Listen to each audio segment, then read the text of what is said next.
নমস্কার বন্ধুরা, কেমন আছো সবাই? আশা করছি তোমরা সবাই ভালো আছো, আমরাও ভালো আছি। রমা মুম্বাই ব্লগে তোমাদের সবাইকে স্বাগত। চলে এসেছি আর একটা নতুন ভিডিও নিয়ে। আজ তো জামাই ষষ্ঠী, তোমাদের সকলকে জামাই ষষ্ঠীর অনেক অনেক শুভেচ্ছা। তোমরা অনেকেই হয়তো বাবার বাড়িতে গেছো ষষ্ঠী করতে, আবার অনেকেই হয়তো বাবার বাড়িতে যাওনি। তোমাদেরই বাড়িতে ননদ এবং নন্দাই আসবে, তো নন্দে জামাইয়ের জামাই ষষ্ঠী করবে। আবার হয়তো তোমাদের কারোর বাড়িতে মেয়ে জামাই জামাই ষষ্ঠী করতে আসবে। কি আনন্দ, তাই না? আবার হয়তো তোমাদের কারোর বাড়িতে মা বাবা নিজেরাই আসছে জামাই ষষ্ঠী খাওয়াবে বলে। তোমাদের অনেক রকমের অনেক কিছু হতে পারে, কিন্তু আমাদের এর মধ্যে কোনোটাই নয়। আমাদের যেমন সারা বছর চলে, ঠিক সেই রকমই চলছে আজকের দিনেও। আমার বর এই যে অফিস যাবে, তাই তার খাবার বানাচ্ছি। তবে আজকে সে লাঞ্চ নিয়ে যাবে না, বলছে লাঞ্চ নিয়ে যাব না, যদি পারি দুপুরবেলা চলে আসবো, আর যদি না পারি যেমন সময় আসি তেমন সময় আসবো, কিন্তু লাঞ্চ নিয়ে যাব না। তো যাই হোক, আমি এখন বানিয়েছি দেখো পোহা বা চিড়ের পোলাও। জানো তো 12 বছর হয়েছে আমাদের বিয়ে হয়েছে। এই 12 বছরে তোমরা বললে বিশ্বাস করবে কি না জানি না, মাত্র এক বছর আমরা জামাই ষষ্ঠীতে গিয়েছিলাম। মানে জামাই ষষ্ঠীর এই সময়টায় বাড়িতে ছিলাম। আমার মার কি সৌভাগ্য না, একটা বছর আমার মা তার জামাইকে ষষ্ঠী খাওয়াতে পেরেছে। কেমন হয়েছে গো? যদিও আমাদের বাড়িতে, মানে আমার বাবার বাড়িতে জামাই ষষ্ঠীর কোনো যে আচার বিচার যে নিয়ম সেটা নেই। শুধু জামাই আসবে, আদর যত্ন করে তাকে নানান পদের খাবার রান্না করে খাওয়ানো, এইটাই।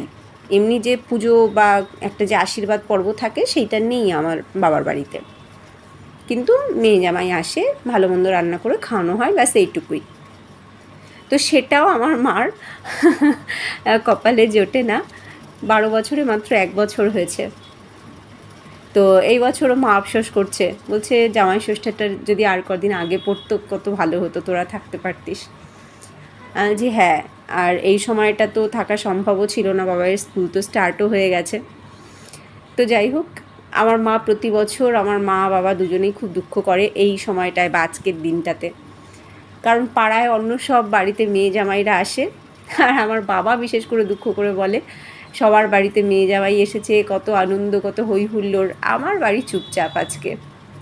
আমার জামাইয়েরও কোনো খরচা নেই, কোনো ঝামেলা নেই, আমাদেরও কোনো খরচা নেই, কোনো ঝামেলা নেই, এইটা বলে নিজেদেরকে সান্ত্বনা দেয়, মজা করে বলে আর কি। আমি বলি হ্যাঁ, তোমার জামাই খুব ভালো, কারোরই কোনো খরচাপাতি করায় না।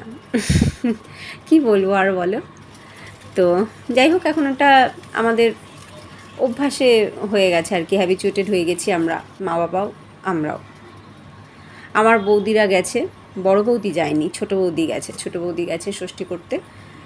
তো আজকে একটা জিনিস, যদি আজকে আমি বাবার বাড়িতে যেতামও ষষ্ঠী করতে, তাহলেও আজকে ওখানে নিরামিষ খাওয়ানো হতো। আজ শনিবার দিন নিরামিষ খায় আমার বাবার বাড়িতে। আর এই বছর তো শনিবার দিন জামাই ষষ্ঠী পড়ায় প্রায় সব বাড়িতেই নিরামিষ। আসল খাওয়া দাওয়াটা রবিবার দিনকারে হবে। তো যাই হোক, আমি বিয়ের পর থেকেই সব দিন ট্রাই করি আমার বরকে এই দিনটাতে, মানে জামাই ষষ্ঠীর দিনটাতে একটু কয়েকটা পদ রান্না করে খুব সুন্দর করে গুছিয়ে খেতে দিতে, যাতে অন্তত ওর এইটুকু মাথায় থাকে যে জামাই ষষ্ঠী বলেও একটা স্পেশাল দিন বছরে অন্তত একদিন আসে, যেদিন জামাইকে খুব আদর যত্ন করে খাওয়ানো হয়, তার শাশুড়ি মা খাওয়ায়। তো এইটা যাতে ওর মাথায় থাকে, জামাই ষষ্ঠী বলে একটা স্পেশাল দিন আছে, তাই সেই দিনটাকে আমি আমার মতন করে সেলিব্রেট করার চেষ্টা করি। আমার মতন করে যতটুকু সম্ভব ততটুকু আয়োজন করে ওকে আমি খেতে দেই। কোনো দিনই ও বাড়িতে থাকতে পারে না, অফিস থাকেই। তো আজকেও তাই, ও অফিসে গেছে, তো দুপুরবেলা মনে হয় না আসতে পারবে।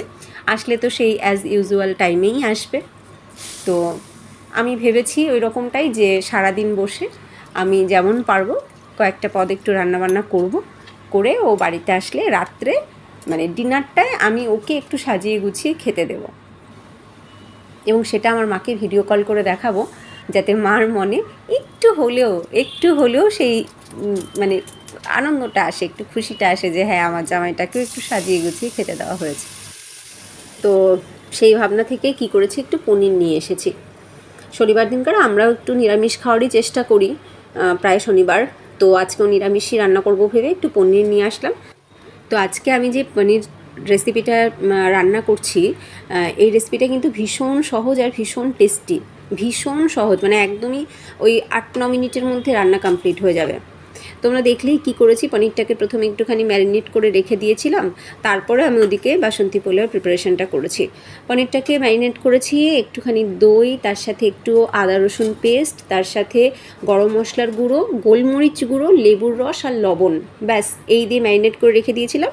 তারপরে এই ফ্রাইং প্যানের মধ্যে একটুখানি সর্ষের তেল গরম করে তার ভেতরে একটু জিরে আর গোটা গরম মশলা আর তার সাথে কয়েকটা গোটা গোলমরিচ এই ফোড়ন দিয়ে তার ভেতরে ম্যারিনেট করা পনিরটাকে দিয়ে একটু সময়ের জন্য ঢাকা দিয়ে রেখে দিয়েছি। ওটা ওই 7-8 মিনিট একটু ফুটলেই কিন্তু নামিয়ে নিলে হয়ে যাবে। তো পনির আমার হয়েও গেছে, একদম শর্টকাট রেসিপি কিন্তু ভীষণ টেস্টি। পনিরও রেডি হয়ে গেছে আর ওদিকে কিন্তু আমার বাসন্তী পোলাও রেডি হয়ে গেছে। তো আমি ওই প্রতিদিনকার যে রেগুলার আমার যে রুটিন, রেগুলার যে কাজকর্ম, সেই সমস্ত কিছু করলাম। তো সব সেরে তেরে স্নান পুজো সব কমপ্লিট করে এই দুটোই রান্না করতে পেরেছি। তারপরে দেখো এই যে বাবাইকে এনে আমি আর বাবাই খেতেও বসলাম, কারণ প্রতিদিনকার সেই একই রুটিন, একই টাইমের মধ্যে সব কাজ আমাকে কমপ্লিট করতে হয়েছে। তো এই দুটো রান্নাই এই সময়ের মধ্যে কমপ্লিট হয়েছে। তো এখন খাওয়া দাওয়া করে বাবাইকে নিয়ে শুতে যাব, বাবাই ঘুমিয়ে পড়লে তারপরে উঠে আমি বাকি যা যা ভেবেছি সেই সবগুলো রান্নাবান্না করব। তো এই যে এখন আমরা খাচ্ছি।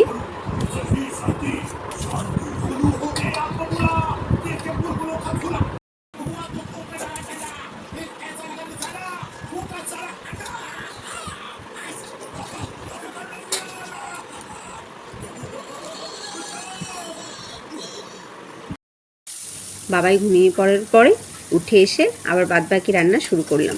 তো এখন রান্না করব একটুখানি সিমই, মানে মিষ্টি আনতে যাওয়ার মতন সময় আমার কাছে নেই, তাই রেডিমেড কেনা মিষ্টি আমি আনলাম না, একটুখানি ঘরেই সিমই রান্না করব। আর সিমই আমার বর খুব ভালোবাসে খেতে। একদম সরু সিমইগুলোকে একটু হাতে ভেঙে নিয়েছিলাম, ভেঙে ঘিয়ের মধ্যে ভেজে নিয়েছি। যে ঘিয়ে ড্রাই ফ্রুটস ভেজেছি সেই ঘিয়ের মধ্যেই সিমইগুলোকে ভেজে তারপরে গরম দুধ অ্যাড করে দিয়েছি। আর এই পাতলা সিমইগুলো কিন্তু শুধুমাত্র গরম জলের মধ্যে দিয়ে, মানে গরম দুধের মধ্যে দিলেই রেডি হয়ে যায়। তো গরম দুধটা ঢেলে দেওয়ার পরে 2-3 মিনিট ফুটিয়ে তার ভেতরে চিনি দিয়ে দিয়েছি, ব্রাউন সুগার অ্যাড করেছি, আমি ভাজা ড্রাই ফ্রুটসগুলো দিয়ে দিয়েছি, সবশেষে 2টো এলাচ ফাটিয়ে দিয়ে এই যে একটু ভালো করে নাড়াচাড়া করে নিলাম। 1-2 মিনিটের মতন একটুখানি রেখে নামিয়ে নেব। সিমইটাকে নামিয়ে নিয়ে ওই ওভেনেই আর একটা কড়াই বসিয়ে দিয়েছি, একটুখানি সর্ষের তেল গরম করে তার ভেতরে একটুখানি সর্ষে, একটু পাঁচফোড়ন আর তার সাথে আরেকটু মৌরি এক্সট্রা করে দিয়ে এবার এর ভেতরে শুকনো লঙ্কা আর তেজপাতা দিয়ে দিলাম। কী রান্না করব বলো তো? করবো একটু চাটনি, কাঁচা আমের চাটনি রান্না করব। এখন বাজার থেকে যে কাঁচা আমগুলো আনছি সেগুলো পুরো কাঁচা থাকছে না, মানে শক্তই থাকছে কিন্তু রঙগুলো এরকম একটু হলুদ হলুদ হয়ে গেছে, আর ক্যামেরাতে একটু বেশি হলুদ দেখাচ্ছে। তো যাই হোক, এই আমের টুকরোগুলো দিয়ে তার ভেতরে একটুখানি লবণ, একটুখানি হলুদ এই দিয়ে আবার একটু নাড়াচাড়া করে নিচ্ছি। এবার জল দিয়ে দিলাম, জলটা একটু বেশি করেই দেবো, দিয়ে ঢাকা দিয়ে এগুলোকে ফুটতে দেবো, মানে আমটাকে একদম নরম হতে দেবো। তো দেখো বেশ কিছুক্ষণ ফুটিয়ে নেওয়ার পরে ঢাকনাটা খুলে নিয়েছি। এবার খুন্তি দিয়ে একটু খোঁচা দিয়ে দেখছি আমটা নরম হয়েছে কিনা। তো আম তো মোটামুটি নরম হয়েই গেছে। এবার কি করলাম, বেশ খানিকটা তেঁতুল গোলা জল আমি এতে অ্যাড করলাম। এই তেঁতুল গোলা জলটা দিলে না যে কোনো চাটনির একটা আলাদা টেস্ট আসে, আমি দেখেছি। তো একটু তেঁতুল গোলা জল দিয়ে আবার একটু সময় ঢেকে এটাকে ফুটতে দিয়েছি। কিছুক্ষণ পরে ঢাকনা খুলে এইবার অ্যাড করলাম গুড়। গুড় দিয়েই আমি চাটনি বানাই মেনলি। তো গুড় অ্যাড করে আবার সেটাকে ঢাকা দিয়ে ফুটতে দিয়েছি। তো এইবার কি করেছি, কিছুটা মশলা আমি ড্রাই রোস্ট করে নিয়েছি, জিরে, ধনে, মৌরি, শুকনো লঙ্কা আর হচ্ছে গোলমরিচ। তো এগুলোকে ড্রাই রোস্ট করে একটু হামালদিস্তা দিয়ে হাতে ক্র্যাশ করে নিচ্ছি। এটার পাউডার করব না, শুধু একটুখানি ক্র্যাশ করে নিচ্ছি। এইবার পুরো এই ড্রাই রোস্ট করা মশলাটা দিয়ে দেব এই চাটনির মধ্যে। পুরো মশলাটা দেওয়ার পরে আর একটু সময় ফুটিয়ে নামিয়ে নিলেই কিন্তু চাটনি রেডি। আর ওদিকে বিকেল গড়িয়ে সন্ধে হতে যায় এখন। আবার রান্নাবান্নায় কিছুক্ষণ বিরতি দিয়ে চলে এসেছি, কারণ এখন সন্ধে হয়ে গেছে প্রায়। এখন আমাকে সন্ধে দিতে হবে, বাবাইকে ঘুম থেকে তুলতে হবে, ওকে পড়তে বসিয়ে সন্ধ্যা আরতি দেখিয়ে তারপরে আবার আমি কিচেনে যাব। বর বাড়ি আসার আগে যেটুকু পারবো কমপ্লিট করব। তো দেখো আমি তোমাদেরকে একটু বাইরেটা দেখাই, আকাশটা দেখো, আকাশের কোথাও তো মেঘ বৃষ্টির কোনো গন্ধ নেই, কিন্তু দেখতে কি সুন্দর লাগছে আকাশটা। এখন এই সূর্য অস্ত যাওয়ার পরে আকাশটা দেখতে ভারী সুন্দর লাগে, ভারী সুন্দর লাগে। আর আমার ঘর থেকে সূর্যাস্তটা ভীষণ সুন্দর দেখা যায়, কিন্তু এখন এই গরমের কদিন সূর্যাস্ত কোনোভাবেই দেখতে পারি না, কারণ আমি তো পর্দা দিয়ে রাখি, মোটা পর্দা, একদম অন্ধকার মানে হবে যখন সেই সময় পর্দাগুলোকে আবার বাঁধি, তার আগে সূর্যাস্ত হয়েই যায়। এই দেখো সূর্যর কোনো দেখা সাক্ষাৎ নেই, এখন সূর্যাস্ত হয়ে গেছে, কিন্তু তারপরেও আলো দেখতে পাচ্ছ বাইরে, অন্ধকারটা এখানে হচ্ছে না এরকম চলতে থাকে, অন্ধকারটা হচ্ছে না, কিন্তু যখন অন্ধকারটা হয় একদম ঝপ করে অন্ধকার হয়ে যায়। সূর্যাস্তের পরও বেশ অনেকক্ষণ কিন্তু এখানে আলো থাকে, মানে বিকেল ব্যাপারটা অনেকক্ষণ ধরে থাকে, আর অন্ধকারটা একদম ঝপ করে হয়। সন্ধেবাতি দেখিয়ে বাবাইকে পড়তে বসিয়ে তারপরে এই আবার চলে আসলাম কিচেনে। এইবার আমি একটুখানি ভেন্ডি করব, একটু কারারে ভেন্ডি করব। ঘরে ভেন্ডিটাই আছে, শনিবার দিন পর্যন্ত তো আমার সমস্ত সবজি প্রায় শেষই হয়ে যায়, তো আজকেও একটুখানি ভেন্ডিই শুধু পড়ে আছে, আর রবিবার দিনকারে আবার বাজার করতে হবে।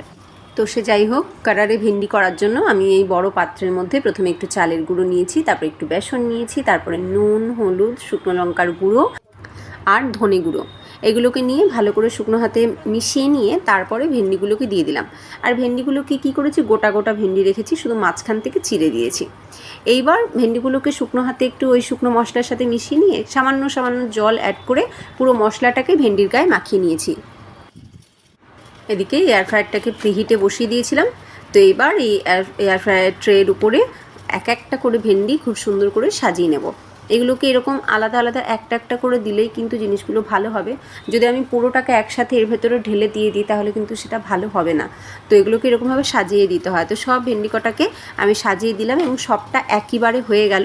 এইবার আমি এটাকে বসিয়ে দিচ্ছি 180 ডিগ্রিতে 20 মিনিটের জন্য দিলাম। এইবার করে নেব কয়েকটা লুচি। সব জামাইরা তো সকালবেলা লুচি, তার সাথে আলুর দম বা লুচি বা ছোলার ডাল এই ধরনের ব্রেকফাস্ট করেছে না শ্বশুরবাড়িতে, শাশুড়ির হাতের রান্না করা। তো আমার বরকে তো ব্রেকফাস্টে লুচি ছোলার ডাল খাওয়ানো হয়নি, তো ভাবলাম এখন কটা লুচিই করে নিই। এখন আলাদা করে আর ভাত ঠাত কিছু করবো না। পোলাও যা আছে সেটা আমার বরের জন্যই, বাসন্ত পোলাও যা রান্না করেছিলাম। তো আমি আর বাবাই কী খাবো, তার জন্য আমাকে লুচি বা রুটি কিছু করতেই হতো, তাই আমি ভাবলাম লুচিই করে ফেলি আজকে। অনেক দিন লুচি এমনিও খাই না, তো আজকে কয়েকটা লুচি করি, তো ওকেও দেবো, ওর থালাতেও সাজিয়ে, আর আমার আর বাবাইয়ের ডিনারও লুচিটাই হয়ে যাবে। তাই কয়েকটা লুচি এই যে ভেজে নিচ্ছি। আমি কিন্তু লুচি বরাবরই আটা দিয়ে করি, ময়দা দিয়ে কখনো আমি লুচি করি না। একে তো লুচি খাওয়াই ভালো না ডিপ ফ্রাই বলে, এবার সেটাকে যতটা সম্ভব মানে এক কিঞ্চিত হলেও যদি হেলদি করা যায় তো সেটা ময়দার পরিবর্তে আটা দিয়ে করলেই হয়। তাই আটা দিয়েই আমি লুচি করি।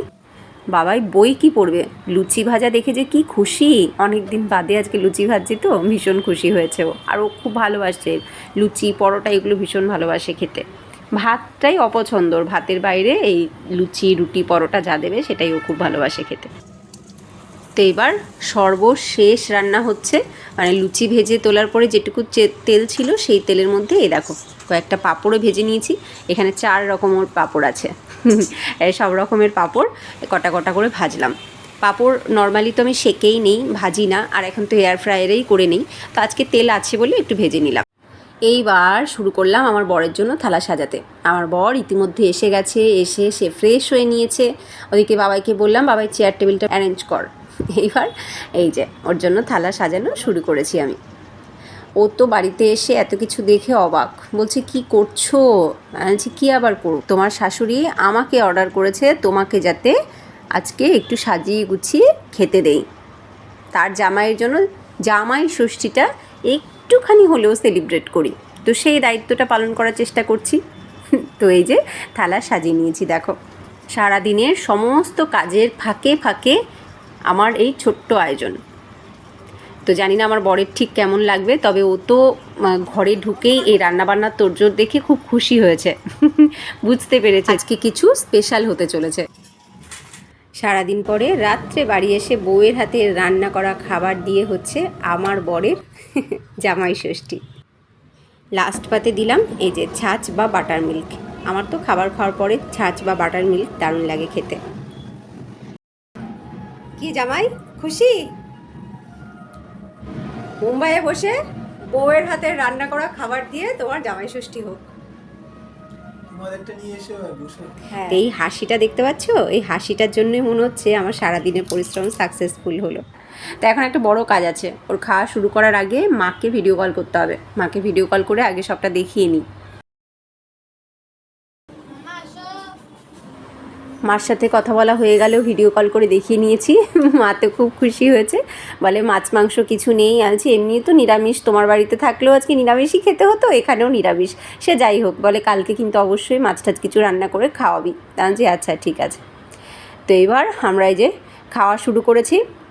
আজকের এই ছোট্ট আয়োজনটা তোমাদের কেমন লেগেছে কমেন্টে কিন্তু জানিও তোমরা অবশ্যই। ভিডিওটা চলো এখানেই এন্ড করি, আমরা এখন আমাদের ডিনারটা এনজয় করি। তোমাদের ভিডিওটা কেমন লাগলো অবশ্যই কমেন্টে জানিও, ভালো লাগলে লাইক করো। আবার তোমাদের সাথে দেখা হচ্ছে নেক্সট ভিডিওতে। সবাই ভালো থেকো, সুস্থ থেকো, টাটা।